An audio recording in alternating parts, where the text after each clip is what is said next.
Hello student, आज हम class 10th कल साइंस का पेपर है, तो जिसके लिए एक थोड़ा सा इंपॉर्टेंट क्वेश्चन के बारे में जानकारी देंगे। केमिस्ट्री का होगा, उसके बाद फिजिक्स का होगा। इसी सीरीज में आपका चलता रहेगा। पहला है केमिस्ट्री में chemical reaction and equations. Chemical reaction और इक्वेशंस में आपका सबसे ज़्यादा जो इंपॉर्टेंट क्वेश्चन बनेंगे वो आता है व्हाट इज़ केमिकल रिएक्शन या केमिकल इक्वेशंस। तो जिसमें रिएक्टेंट और प्रोडक्ट दोनों होते हैं उसको हम लोग केमिकल इक्वेशंस कहते हैं। रिएक्शन और प्रोडक्ट के लिए ध्यान रखना होता है कि ये आपका एरो होगा, यहाँ पे रिएक्टेंट होंगे और यहाँ पे होगा प्रोडक्ट। अब इसमें जो इस पे डीपली क्वेश्चंस आ सकते हैं वो आएगा व्हाट इज केमिकल रिएक्शन। तो chemical reaction the form of reactant and product is called chemical reaction, जिसमें पार्टिसिपेंट आपके इधर होते हैं और इसमें आपके प्रोडक्ट होते हैं। हिंदी में बोलते हैं अभिकारक और इसको बोलते हैं प्रोडक्ट, मतलब उत्पाद। अब आता है इसके आगे इक्वेशन। तो जिस केमिकल रिएक्शन को हम इसके फॉर्म में लिख पाते हैं इसी को हम लोग बोलते हैं इक्वेशन। अब आता है इसके आगे केमिकल इक्वेशन का हम लोग जो नेक्स्ट पॉइंट है, इसमें आपका आ सकता है कई तरह के रिएक्शन होते हैं। पहला जैसे मान लीजिए एडिशन रिएक्शन आया, तो एडिशन के नाम से ही पता चल रहा है कि दो रिएक्टेंट को हम लोग जोड़ करके एक प्रोडक्ट बनाते हो, उसको हम लोग बोलेंगे एडिशन, क्योंकि दो चीज़ों का जुड़ाव हो रहा हो, इट इज एडिशन रिएक्शन। अब आता है दूसरा सब्स्टिट्यूशन। तो सब्स्टिट्यूशन का मतलब ये होता है कि दो चीज़ों को हम लोग तोड़ रहे हो। अभी एक ही कंपाउंड है, उसके बाद हम लोग उसको अलग अलग दो फॉर्म में तोड़ रहे हैं, यानी रिएक्टेंट आपका एक होगा और प्रोडक्ट आपके दो होंगे, इट इज अ सब्स्टिट्यूशन। तीसरा आता है डिस्प्लेसमेंट। तो डिस्प्लेसमेंट का मतलब ये होता है कि एक कोई भी रिएक्टेंट दूसरे को क्या करते हैं, डिस्प्लेस कर दे, उसकी पोजीशन से हटा दे, और ये सारा प्रक्रिया होगा रिएक्टिविटी सीरीज से।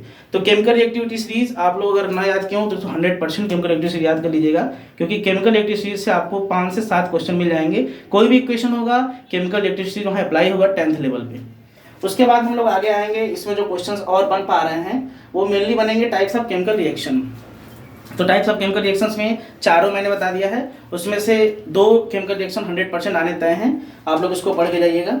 उसके बाद इसमें जो मोस्ट इंपॉर्टेंट है रिएक्टिविटी सीरीज में, आप मेटल को ध्यान रखिएगा कि कौन सा मेटल किसके ऊपर आता है।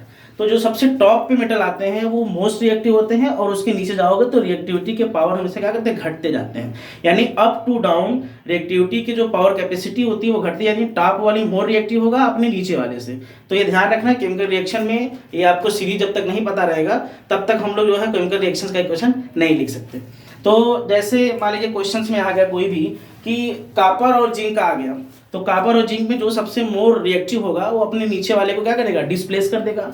तो आप जब रिएक्टिविटी सीरीज का इक्वेशन याद करेंगे वही इक्वेशन आप डिस्प्लेसमेंट में भी दे सकते हैं, क्योंकि डिस्प्लेसमेंट में एक वाला दूसरे को क्या करता है, डिस्प्लेस कर देता है। दूसरा वाला क्या होता है, डिस्प्लेस तो कर देगा, 2 टाइप्स के डिस्प्लेसमेंट होते हैं, एक तो होता है जो दूसरे कर दे, दूसरा फिर पहले कर दे। तो इस तरह के रिएक्शंस को हम लोग बोलते हैं डबल डिस्प्लेसमेंट रिएक्शन। क्लियर है। अब आता है 2 पॉइंट और, ऑक्सीडेशन और रिडक्शन। इस पे क्वेश्चन आने के चांसेस ज्यादा हैं, ऑक्सीडेशन और रिडक्शन। इसी दोनों में आता है एक रेडॉक्स। ठीक है, रेडॉक्स अभिक्रिया में क्या होता है, जैसे ऑक्सीडेशन और रिडक्शन। ऑक्सीडेशन में हमने 2-3 पॉइंट आपको बता दूं, जिसमें ऑक्सीजन ऐड हो या हाइड्रोजन रिमूव हो या लूज ऑफ इलेक्ट्रॉन हो, it is called oxidation. Reduction में क्या है, हाइड्रोजन ऐड हो, ऑक्सीजन रिमूव हो या गेन ऑफ इलेक्ट्रॉन हो, इज कॉल्ड रिडक्शन। तो एक ऑक्सीडेशन रिडक्शन पहचानने का एक रिएक्शन अभी मैं दे रहा हूं। एक होता है रेडॉक्स, जिसमें ऑक्सीडेशन और रिडक्शन दोनों प्रक्रिया हो, उसको रेडॉक्स बोलेंगे। और रेडॉक्स इसी से बना है, आरिडेक्स रेडॉक्स इसी से बना है। रेड मतलब रिडक्शन और ऑक्स मतलब ऑक्सीडेशन।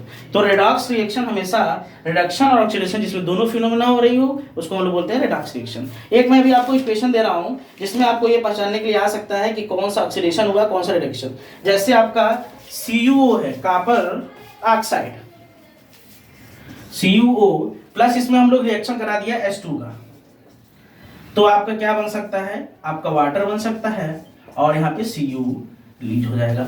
तो आप देख रहे हैं CuO से Cu हुआ, तो CuO से Cu हुआ, इसका मतलब रिमूव ऑफ ऑक्सीजन हुआ।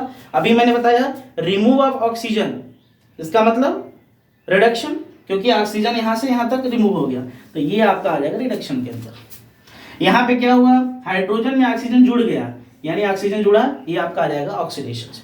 क्लियर है। तो ये रिएक्शंस पहचानने के लिए आ सकता है, इस चैप्टर से इतने ही ज्यादा इंपॉर्टेंट है। अब आता है ऑक्सीडेशन रिएक्शन का क्या इफेक्ट है। तो ऑक्सीडेशन रिएक्शन इफेक्ट ये होता है कि डिस्प्लेसमेंट रिएक्शन को शो कर देता है, उसको हटा देता है। पहले chapter is the sufficient question, जितना मैंने आपको जानकारी दिया।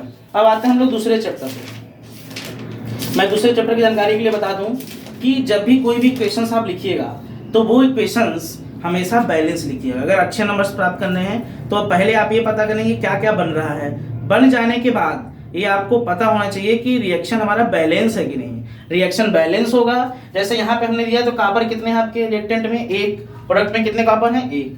हाइड्रोजन यहाँ कितने हैं, एक। ऑक्सीजन कितने हैं, सिंगल। तो आपके जो है ये बैलेंस रिएक्शन है। हमेशा जब भी रिएक्शन दीजिए वो बैलेंस रिएक्शन दीजिएगा।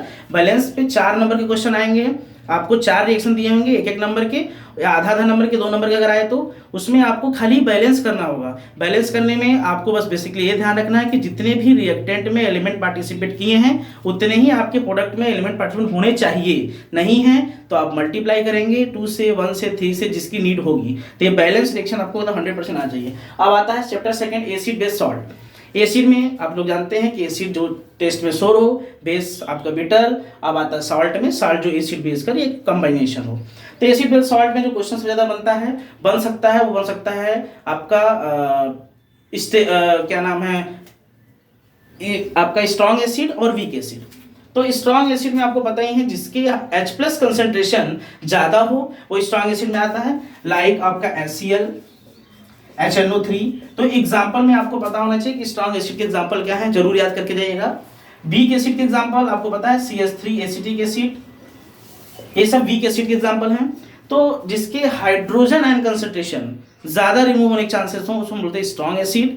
जिसके हाइड्रोजन आयन कंसंट्रेशन कम होते हैं उसको हम लोग बोलते हैं वीक एसिड। ये दोनों बहुत ही ज्यादा इंपॉर्टेंट है, पढ़ के जाइएगा, भरोसा तो आप लोग पहले से बना के रखे हुए हैं। अब आगे आता है पीएच स्केल। तो पीएच स्केल में जो सबसे ज़्यादा इंपॉर्टेंट है वो स्केल लाइन। स्केल लाइन आप लोग अच्छे से जानते हैं कि जब भी स्केल लाइन हम लोग बनाते हैं वो आपका 0 से 14 तक का हम लोग पीएच स्केल लाइन बना लेते हैं। पीएच स्केल लाइन 0 से 14 बनाने में हम लोग 2 पार्ट देखते हैं, एक तो एसिड फॉर्म, एक तो बोलते हैं बेस। तो 0 से 7 तक की जितने भी स्केल पे लाइन है वो सब एसिडिक में आएंगे और उसके बाद 7 से 14 तक के आएंगे बेसिक स्टेट में। जो सबसे इंपॉर्टेंट क्वेश्चन पीएच लेवल पे बनने वाला है वो होना कि डेली लाइफ में जो हम यूज करते हैं, वाटर है, सॉल्ट है, जो हम लोग डेली रूटीन में इस्तेमाल करते हैं, उसके पीएच लेवल चांस आने ज़्यादा होते हैं। एक आता है बॉर्न बेबी, जो टीथ जो दूध के दांत होते हैं उनके पीएच लेवल पे ज़्यादा है। तो आई थिंक उसका रेंज हो जाए 5.3 से 5.6 के बीच का पीएच स्केल होता है बॉर्न बेबी का, जो छोटे बच्चे दूध के दांत।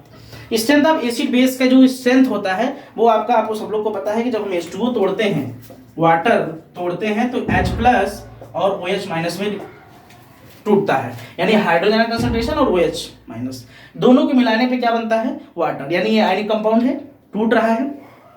इन दोनों की जो स्केल लेंथ होती है वो 14 होती है। तो इस पे न्यूमेरिकल बन सकता है कि PH+ आयन दिया हो, POH- दिया हो, तो दोनों का सम 14 होता है। इस पे एक न्यूमेरिकल 110% बनने के चांसेस हैं, तो इसको आप टॉपिक को इग्नोर ना करिएगा। अब आता है सॉल्ट। तो सॉल्ट शब्द आता है, तो सॉल्ट आप लोग अच्छे से पता है कि जब हम एसिड और बेस का रिएक्शन करेंगे तो सॉल्ट बनेगा। सॉल्ट कई तरह के हो सकते हैं, ठीक है। आप कार्बोनेट सॉल्ट हो सकता है जिसको बोलते हैं Na2CO3 कार्बोनेट सॉल्ट होगा, सल्फाइड सॉल्ट हो सकता है। तो तमाम तरह के सॉल्ट हो सकते हैं, केवल ये सब फैमिली ऑफ सॉल्ट के अंदर आता है। आप जनरली जो सॉल्ट होगा हम उसको एसिड और बेस से रिएक्शन करेंगे, क्लियर है। अब आता है जो सबसे ज्यादा इंपॉर्टेंट है वो है प्लास्टर ऑफ पेरिस और जिप्सम। पीओपी, भैया फार्मूला एकदम याद रख लेना पीओपी का, CuSO4 सॉरी कैल्शियम सल्फेट होता है CaSO4 इंटू हाफ H2O। तो पीओपी का जो फॉर्मूला होगा calcium sulphate into half H2O। POP बनाने के लिए मेथड आ सकता है जिप्सम से पीओपी बनाना। तो जिप्सम में आपका बदलता क्या है, कैल्शियम सल्फेट इंटू 2H2O होगा। तो कैल्शियम सल्फेट इंटू यानी वाटर के जो एटम्स अणु हैं उनके पास खाली यही बदलते हैं, 2H2O हो जाता है और हाफ H2O हो जाता है। तो 2H2O से हम लोग बना सकते हैं, यानी हम लोग जिप्सम का भी फॉर्मूला याद करना। जिप्सम का फॉर्मूला होता है CaSO4 इंटू 2H2O, वो जिप्सम का होता है। पीओपी का क्या होता है, CaSO4 इंटू हाफ H2O। तो इसको आप लोग एकदम अच्छे से तैयार कर लेना, फॉर्मूला फॉर्मेशन भी तैयार कर लेना। 2 चैप्टर आपका एकदम फिनिश हो गया है। हम लोग 3rd चैप्टर पे आते हैं। बस इतने पढ़ के जाइए, एक भी क्वेश्चन में डिस्टर्बेंस नहीं होगा, सब क्वेश्चन आपके हो जाएंगे। 3rd है आपका मेटल से नॉन मेटल। सबसे ज्यादा लोगों को डाउट होता है कि मेटल नॉन मेटल में क्या आएगा। तो सबसे ज्यादा मैं मेटल की डिफिनीशन अगर एक लाइन में बताऊं तो मेटल वो है जिससे हम लोग किसी से रिएक्टिविटी या जिसके अंदर डक्टिलिटी, मेलेबिलिटी और इस तरह की कोई प्रॉपर्टी को शो कर पा रहा हो, वो मेटल के अंदर आता है। अब इसके बाद आता है नॉन मेटल। तो नॉन मेटल होता है आपका ब्रिटल, ब्रिटलनेस की प्रॉपर्टी शो कर रहा होगा।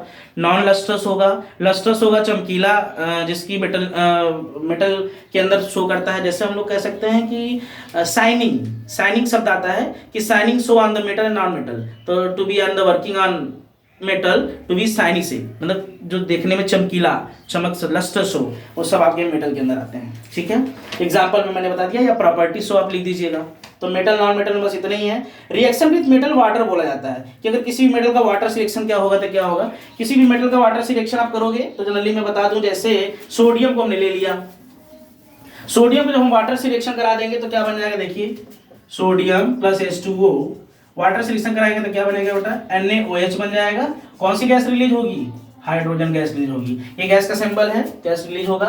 तो देखिए इसको बैलेंस करने का काम, देखिए सोडियम OH H2 गैस निकल रहा है, कितने हो जाएंगे यहाँ पे आपके हाइड्रोजन, 2 H2 गैस निकल रहा होगा, 2 बढ़ा लीजिए, सोडियम इधर भी बढ़ा लीजिए, तो ये कितना हो जाएगा आपका 2 ऑक्सीजन। बैलेंस रिएक्शन बहुत इंपॉर्टेंट है, 2 हाइड्रोजन इधर, 2 हाइड्रोजन इधर, 4 हो गए, यहाँ भी 2 बढ़ा लीजिए, ऑक्सीजन भी 2 हो गए, सब बैलेंस हो गया।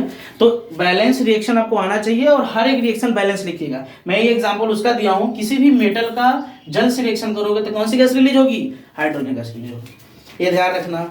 उसके बाद रिएक्टिविटी सीरीज के आधार पर तो चलता ही है, मेटल में ही आता है रिएक्टिविटी सीरीज। सबसे ज़्यादा इंपॉर्टेंट तो मैं नहीं कहूँगा, लेकिन बताऊंगा जिसका इंपॉर्टेंस अपने आप में है, वो है इलेक्ट्रॉनिक डॉट स्ट्रक्चर। क्योंकि क्लास 10th लेवल पे इलेक्ट्रॉन डॉट स्ट्रक्चर जरूर आता है। वो होता क्या है, जैसे मान लीजिए मैंने लिख दिया NaCl का, क्योंकि ये साल्ट है सोडियम क्लोराइड, तो NaCl में जब हम इलेक्ट्रॉनिक स्ट्रक्चर खींचेंगे तो सोडियम का एटॉमिक नंबर 11 होता है, जिसका स्ट्रक्चर हो जाएगा 281, क्लोरीन का 17 होता है 287।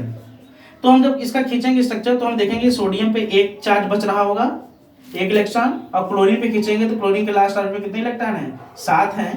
तो ये आपका क्या कर देगा, इधर डोनेट कर देगा, जो बना लेगा सोडियम क्लोराइड जो कि सॉल्ट है। तो ये इलेक्ट्रॉनिक डॉट स्ट्रक्चर में आप ध्यान रखना कि इस पे कितने इलेक्ट्रॉन लास्ट ऑर्बिट में बचे, इसमें कितने इलेक्ट्रॉन है, वो डोनेट करके आपका इलेक्ट्रॉनिक स्ट्रक्चर कंप्लीट कर देगा। तो केमिस्ट्री में एक्सट्रैक्शन ऑफ मेटल, मेटल का एक्सट्रैक्शन कई प्रोसेस हैं, किस प्रोसेस से आप निकल गए मेटल, आप लो रिएक्टिविटी इन रिएक्टिविटी सीरीज, जो सबसे टॉप से डाउन आएंगे तो उसकी पावर जो है कैपेसिटी जो है वो घटती जाती है।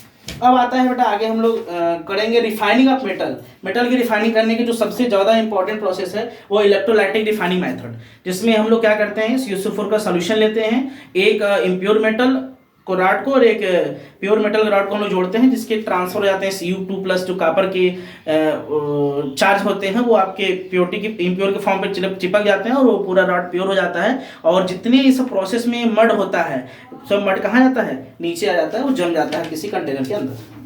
अब हम इसके ज़्यादा जो आगे चल रहे हैं थोड़ा सा इसमें केमिस्ट्री के पार्ट में, वो है आपका नेक्स्ट जो चैप्टर है वो है कार्बन एंड इट्स कंपाउंड। तो कार्बन एंड कंपाउंड बहुत ज़्यादा इंपॉर्टेंट है, आ सकता है व्हाट इज हाइड्रोकार्बन। तो हाइड्रोजन और कार्बन की कॉम्बिनेशन से जो बनते हैं जितने भी कंपाउंड बनते हैं वो सब हाइड्रोकार्बन के अंदर आएंगे। हाइड्रोकार्बन 2 तरह के होंगे, एक सैचुरेटेड एक अनसैचुरेटेड। तो सैचुरेटेड के अंदर आएंगे आपके एल्किन्स और अनसैचुरेटेड के आ जाएंगे एल्किन और एल्काइंस। तो एल्केन के अंदर क्या आएंगे, जिसके सिंगल बॉन्ड हो, जिसकी बॉन्ड स्ट्रेंथ ट्रिपल बॉन्ड से कम हो। बॉन्ड स्ट्रेंथ का आर्डर बनाने के लिए आ सकता है, ऑब्जेक्टिव क्वेश्चन भी बन सकता है। तो ट्रिपल बॉन्ड का स्ट्रेंथ जो है ज़्यादा होता है, डबल का से कम, और फर्स्ट का उससे कम होता है बॉन्ड स्ट्रेंथ। स्ट्रेंथ मतलब कैपेसिटी बॉन्ड को टूटने का आर्डर, ठीक है। उसके बाद आता है एलोट्रोप्स ऑफ कार्बन। तो कार्बन के एलोट्रोप्स 2 एलोट्रोप्स आपके इंपॉर्टेंट हैं, डायमंड और ग्रेफाइट। तो डायमंड और ग्रेफाइट के स्ट्रक्चर से भरपूर पढ़ लेना, फ्लोरीन्स होते हैं। और इसके बाद जो डायमंड के स्ट्रक्चर्स हैं वो ज़्यादा इंपॉर्टेंट हैं, हम बनाएंगे नहीं क्योंकि शॉर्ट वीडियो हमको देना है। आइसोमर्स, आइसोमर्स क्या होता है, व्हाट इज आइसोमर। तो आइसोमर में ध्यान रखना है जिसके आपके केमिकल कंपाउंड में जितने पार्टिसिपेंट कार्बन और हाइड्रोजन होंगे वो तो सेम होंगे, लेकिन उनके स्ट्रक्चर्स अलग अलग होंगे। अब आइसोमर्स भी कई तरह के होते हैं, चैन आइसोमर, ठीक है, ब्रांच आइसोमर। तो चैन आइसोमर्स में जितनी लॉन्ग चेन होगी उसमें जो भी ग्रुप्स होते हैं, एल्कली ग्रुप्स होते हैं, उनको हम लोग पोजीशन चेंज करके देखते हैं, डिफरेंट डिफरेंट स्ट्रक्चर बना के, जिसके केमिकल प्रॉपर्टीज तो डिफरेंट हो जाते हैं, लेकिन जो उनके केमिकल कंपाउंड्स होते हैं, जितने पार्टिसिपेंट होते हैं वो डिफरेंट नहीं होते। क्लियर है। तो आइसोमर्स क्या होगा आप लोग अच्छे से समझ गए होंगे। आईपीएससी नेम में मैं ग्रुप फिर से बता दे रहा हूँ, पिछली बार एक क्वेश्चंस ग्रुप की वजह से छूट गया था। तो आईपीएससी में सबसे ज्यादा डिमांड है तो आपका ओईके group, ethanoic CHO group, OH group, ठीक है। रेडिकल्स आप इस्तेमाल कर सकते हैं, कोई भी रेडिकल्स दे दे, है ना। एल्काइल रेडिकल्स C2H5 आपके सिलेबस में ही है, C2H5 या CH3 दो ही रेडिकल्स आपके ज्यादा इस्तेमाल होते हैं। बाकी हाइलाइट रेडिकल्स में फ्लोरीन, क्लोरीन ये सब आता है।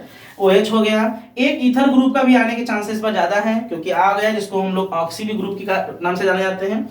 तो ये जितने भी ग्रुप्स हैं हम हाईलाइट छोड़ के बता रहे हैं, ये ग्रुप पे ही आपके क्वेश्चंस बनते हैं। एक OE के ओन ग्रुप COO, ठीक है। तो ये सभी ग्रुप्स पे आप आईपीएससी में एक बार पढ़ लेना, इजी आता है।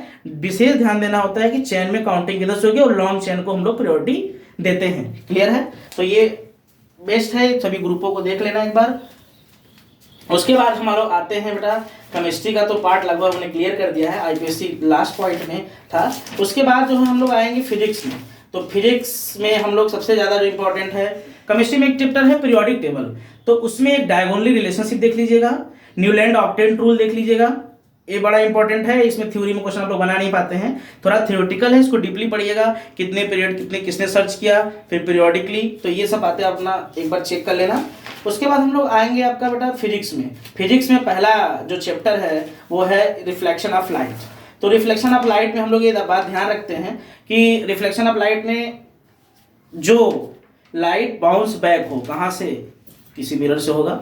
तो रिफ्लेक्शन ऑफ लाइट में स्फेरिकल मिरर से आपके दो क्वेश्चंस हैं जो मैं बता रहा हूं, एकदम विशेषली ध्यान देना। रिफ्लेक्शन ऑफ लाइट में 2 पॉइंट के हैं, इसमें आएगा पहले कॉनकेव मिरर, स्फेरिकल मिरर की बात कर रहा हूं बेटा, स्फेरिकल मिरर में इससे बहुत इंपॉर्टेंट से देखना, फिजिक्स न्यूमेरिकल बहुत ईजी आएंगे। कॉनकेव मिरर और दूसरा होता है कॉन्वेक्स मिरर, कॉनकेव मिरर और कॉन्वेक्स मिरर। तो कॉनकेव मिरर के जो 6 केसेस हैं कि कोई किसी भी ऑब्जेक्ट को कहां रखा जाए तो उसका इमेज कैसे फॉर्म होगा, तो मैं आपको बता दूं कि इसमें 5 तो चलो इन्वर्टेड इमेज हो जाएगा, रियल एक इमेज आपका बनता है वर्चुअल, जो कि आउटसाइड बनता है जब ऑब्जेक्ट को P और F के बीच में रखा जाए। तो कोई भी केसेस मैं एक बता दे रहा हूं आपको, लास्ट वाला केसेस पे क्वेश्चन ज्यादा होते हैं आने के चांस। ये आपको तुरंत आपको डायग्राम सबका ध्यान से बनाना पड़ेगा, F C पोल। लास्ट वाला केस होता है कि P और F के बीच किसी ऑब्जेक्ट को रखा गया हो। तो पहला तो होता है जहां कहां से लौट जाएगा, फोकस से लौट जाएगा। एक होता है सेंटर ऑफ कर्वेचर से इस तरह से होते हुए लौटता है, जो अपने उसी पाथ से क्या करता है, डाइवर्ज जाता है। ये दोनों कहां बनते हैं, पीछे जाकर के इमेज को फॉर्म कर लेते हैं, जो कि इरेक्ट बनता है, वर्चुअल बनता है, मिरर के पीछे बनता है। ये लास्ट केस है when the object are placed P and F, between P and F, ठीक है। तो ये ध्यान रखना। अब इसमें 6 केस पढ़ के जाइएगा, 4 नंबर के क्वेश्चन फंसेंगे कॉनकेव के, 4 नंबर के मिरर कॉनकेव मिरर फंसेंगे, 2 नंबर के क्वेश्चन कॉन्वेक्स बन सकते हैं। कॉन्वेक्स में चूंकि केस 2 ही हैं, एक इन्फिनिटी का केस है, एक है कहीं भी रख दीजिए, ठीक है। तो दोनों केस आपको इंपॉर्टेंट ध्यान से रखना है। अब आता है बेटा जो इसमें है एक रिलेशंस जो ऑब्जेक्टिव बन सकती हैं, F बराबर R/2। जो फोकल लेंथ होता है वो रेडियस ऑफ कर्वेचर का हाफ होता है।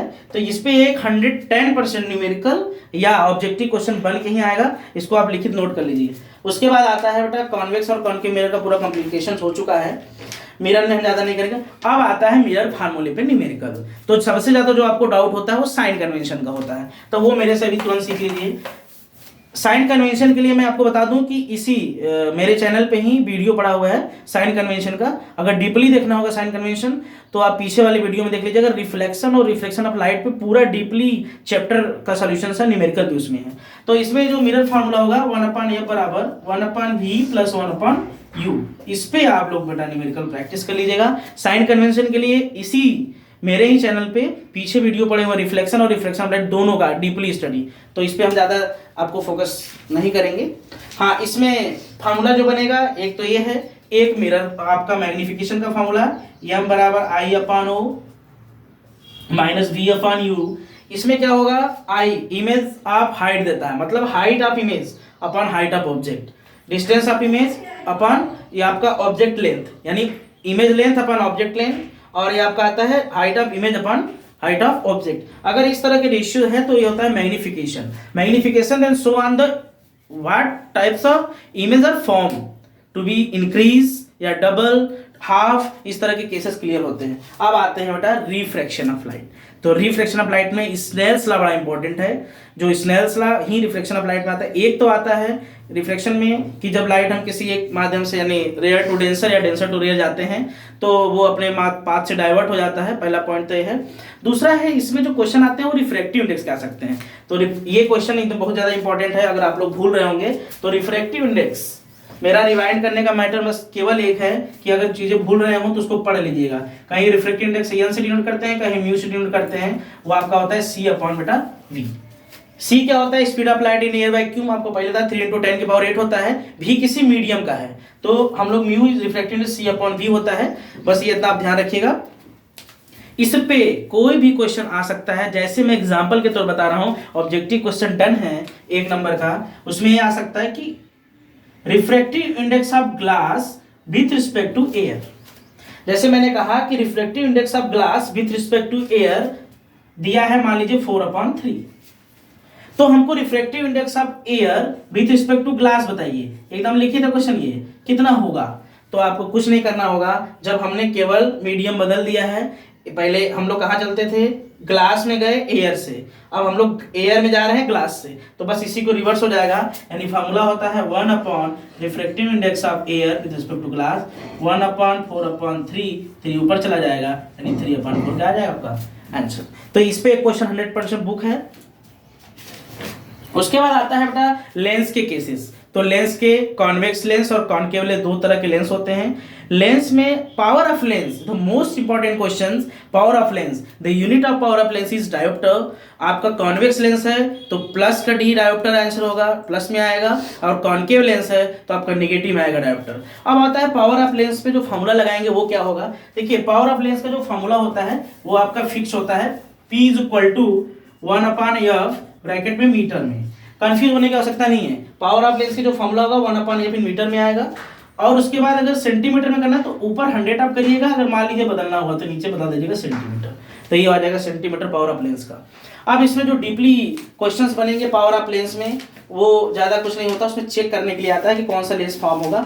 कॉन्वेक्स और कॉन्केव लेंस में अगर साइन कन्वेंशन देखना है तो इसी नाम के चैनल पे पीछे हमारा ही वीडियो पड़े हुए हैं पूरे चैप्टर के, उसमें आप साइन समझ लीजिएगा, क्योंकि साइन समझाएंगे तो वीडियो बहुत ज़्यादा बड़ा हो जाएगा। अब उसके बाद हम आते हैं जो ह्यूमन आइज। तो ह्यूमन आइज चैप्टर का मैं बता दूं, आप लोग आई बाल का डायग्राम बना के चाहिए और 6 नंबर लेके आइए। 100% फिक्स है, आई बाल के डायग्राम 110% आएंगे, लेकिन डायग्राम बनाते समय जो सबसे ज़्यादा इंपॉर्टेंट है वो 4-5 पॉइंट इंपॉर्टेंट होते हैं। नाम जरूर लिखा करिए, आई बॉल में आप जब बनाइए, आई बॉल स्ट्रक्चर बनाइए तो उसके नाम जरूर शो करा करिए कि कौन सा नाम का। 100% क्वेश्चन आ रहा है, इसमें कोई डाउट ही नहीं है। तो वो आप आई बॉल में ध्यान रखा करिए कि हम जब रेटिना बना रहे हैं या ब्लाइंड स्पॉट बना रहे हैं तो हम उसको आप बताएं कि कौन कहाँ पे इमेज बन रहा है और कौन सा इमेज किस तरह का फॉर्म हो रहा है, ये बहुत ज़्यादा इंपॉर्टेंट है। सबसे ज़्यादा इंपॉर्टेंट जो है वो डिसीज पे है। 3 क्वेश्चन 110% आ रहे हैं, ऑब्जेक्टिव में आ सकते हैं क्वेश्चन कि बताइए कि हमको अगर हाइपरमेट्रोपिया हो गया, 3 तरह के मायोपिया, हाइपरमेट्रोपिया, प्रेसबायोपिया, 3 ही जनरली आप पढ़ते हैं। तो इसमें जो है मायोपिया में कौन सी लेंस यूज करेंगे, हाइपरमेट्रोपिया में कौन सी लेंस करेंगे, या प्रेसबायोपिया में कौन सी लेंस यूज करेंगे। तो सबसे जो ज़्यादा इंपॉर्टेंट है वो डिसीज है। डिसीज अगर 3 नंबर में आता है, फिर से मेरी बात समझ लीजिए, डिसीज अगर 3 नंबर में आता है तो आपको डायग्राम बना के एक डिसीज वाला बनाना होगा, एक करेक्शन का बनाना होगा। जैसे मान लीजिए आपका मायोपिया आ गया तो हमारे जो आंख में पहले से लेंस है वो बाई कॉन्वेक्स लेंस है। अगर मायोपिया आ गया तो हम लोग क्या करते हैं, वो डिसीज में जो उनका फोकल होता है वो कम हो जाता है, तो हम कनकेव लगा कर उसको फैलाते हैं। जैसे पहले हम लोग डिसीज का बनाएंगे डायग्राम, डिसीज का डायग्राम बनाएंगे तो इसमें हमारा पहले से लेंस लगा है कॉन्वेक्स, ठीक है। इसमें आप जब यहाँ कॉन्केव लगाएंगे रिमूव के लिए, पहले डिसीज का बनाएंगे तो डिसीज में क्या होगा, ये पहले ही बन जा रहा है, तो हम जब ये बनाएंगे तो ये थोड़ा थोड़ा क्या होगा, डाइवर्ट हो जाएगा पाथ से, क्योंकि कॉन्केव का काम होता है पाथ से डाइवर्टिंग करना। फिर ये कहाँ बनने लगेगा, रेटिना बनेगा। ये आपका कौन सा है, रेटिना पार्ट है। तो ये ध्यान रखना है डायग्राम में डिसीज में मायोपिया, हाइपरमेट्रोपिया और प्रेसबायोपिया कौन कौन से इस्तेमाल करते हैं। अगर मायोपिया है तो कॉन्केव लेंस, अगर आपका वो है हाइपरमेट्रोपिया है तो कॉन्वेक्स, प्रेसबायोपिया है ये एज के हिसाब से होता है, ठीक है। अब आता है हम लोग इस पे जो न्यूमेरिकल्स आएंगे लेंस में, इस पे ज़्यादा इंपॉर्टेंट है प्रिज्म। प्रिज्म का सबसे ज्यादा इंपॉर्टेंट है नेचुरल प्रिज्म। नेचुरल प्रिज्म मतलब रेनबोज का बनता है, जब बारिश खत्म हो जाती है तो रेनबोज बनता है, तो रेनबोज का बहुत ज्यादा इंपॉर्टेंट है।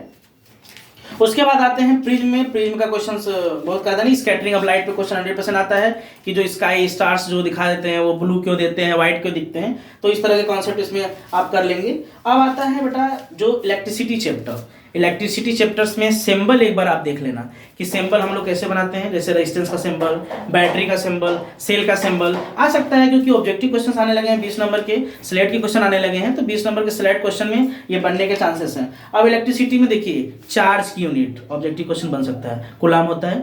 करंट की यूनिट एम्पियर होता है, बन सकता है। which devices are used to the measurement of current, ammeter. Measurement of voltage, volt meter. तो ये सब छोटे छोटे की पॉइंट्स हैं जो ऑब्जेक्टिव में बनने के चांस हैं। पावर जो होता है वो W/T होता है, यानी वर्क, तो उसको लिए हम लोग जूल पर सेकेंड भी कह सकते हैं। वाट भी होता है यूनिट, किलो वाट भी हो सकता है, तो आपको कन्वर्जन आना चाहिए यूनिट्स का। चार्ज की यूनिट, करंट की यूनिट, ये सब आप पढ़ लीजिए। वोल्टेज की यूनिट वोल्ट, आपको पता ही है वोल्ट है। अब आता है कि कौन सी कॉम्बिनेशंस में वोल्टेज सेम होते हैं, कौन सी कॉम्बिनेशंस में करंट सेम होते हैं। तो सीरीज कॉम्बिनेशन में करंट सेम होता है, वोल्टेज डिफरेंट होती है। पैरेलल कॉम्बिनेशंस में वोल्टेज सेम होती है, क्योंकि आपको याद होगा कि जब वोल्टमीटर हम लोग किसी रेजिस्टेंस में लगाते हैं तो पैरेलल में लगाते हैं वोल्टमीटर, अगर आप लोगों ने स्ट्रक्चर देखा होगा। हाँ, इलेक्ट्रिक सर्किट एक क्वेश्चन आ सकता है, तो इलेक्ट्रिक सर्किट वो है जिसमें क्या लगा हो, अमीटर लगा हो, ठीक, स्विच लगा हो, और जिसमें रेजिस्टेंस लगे हों। इन तीनों से बने क्लोज फिगर को हम लोग सर्किट कहते हैं, परिपथ कहते हैं इलेक्ट्रिक का, ठीक है। अब जो एक और क्वेश्चन आ सकता है वो VI कर्व आ सकता है। मैंने जो बताना शायद भूल रहा हूं, मैं जो शब्द बता रहा हूं ध्यान रखना, ओम्स लॉ। तो ओम्स लॉ में पता है जो VI कर्व हम लोग बनाएंगे वो आपका VI कर्व एक लीनियर कर्व बनता है, आप लोगों ने मैथ्स में पढ़ी होगी, जो पासिंग थ्रू ओरिजिन होता है, ये आपका VI कर्व है। अगर आपको स्ट्रक्चर इस तरह से बनेगा VI कर्व बताइए कुछ इस तरह से, इसको आपको भूलना नहीं है। आई आपका हमेशा एक्स एक्सिस पर शो करा दीजिएगा, और जो वोल्टेज है वो आप वाई एक्सिस शो करा दीजिएगा। ये है VI आपका कर्व, क्लियर है। अब आता है आपका बेटा इसमें जो क्वेश्चन है रेजिस्टिविटी पे बन सकता है। तो रेजिस्टिविटी क्या होता है, एक रिलेशन है R बराबर ρL/A।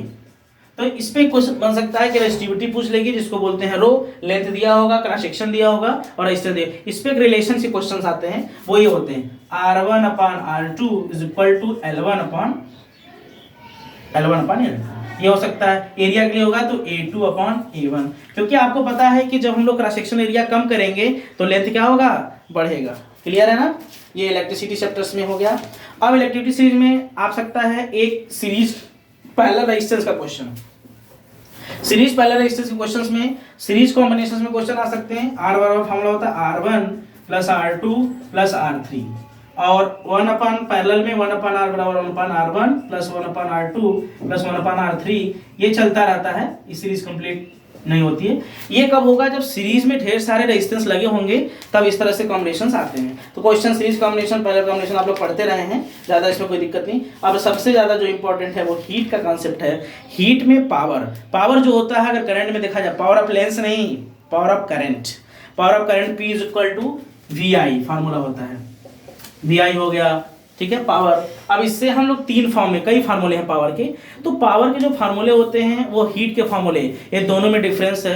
एक क्वेश्चन ऑब्जेक्टिव में बनने के चांस हैं, एक कैलोरी में कितने जूल, तो 4.18 जूल लिखा होता है, कहीं 4.2, तो कंफ्यूज होने की जरूरत नहीं है, दोनों में कोई वैल्यू हो आप कन्वर्ट कर लीजिएगा, क्लियर है। अब हीट का फार्मूला सभी याद कर लीजिएगा, 3-4 फार्मूले हैं हीट के, वो आप अब आता है बेटा सोलेनॉइड मैग्नेटिक में, मोटर और जनरेटर दोनों रट लो, एक 6 नंबर आपका बुक है।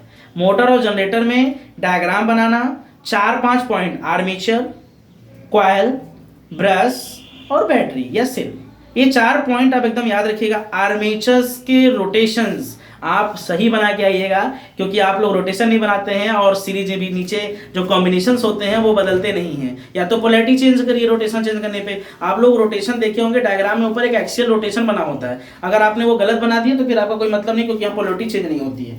अब आता है मैग्नेटिक में फॉर्मूला क्या आ सकता है। मैग्नेटिक में एक क्वेश्चन फिक्स है, F बराबर ILB sin थीटा, इस पे क्वेश्चन आ जाएगा 100%, एक न्यूमेरिकल लिख लीजिए, या बायो सावर्ट पे आ सकता है, mu naught upon 4 pi I dl sine theta upon r square. उस पर एक क्वेश्चन कर लीजिएगा। इलेक्ट्रिक मोटर जनरेटर के पूरे डायग्राम बना के जाइएगा, 100% फिक्स है क्वेश्चन एक तो।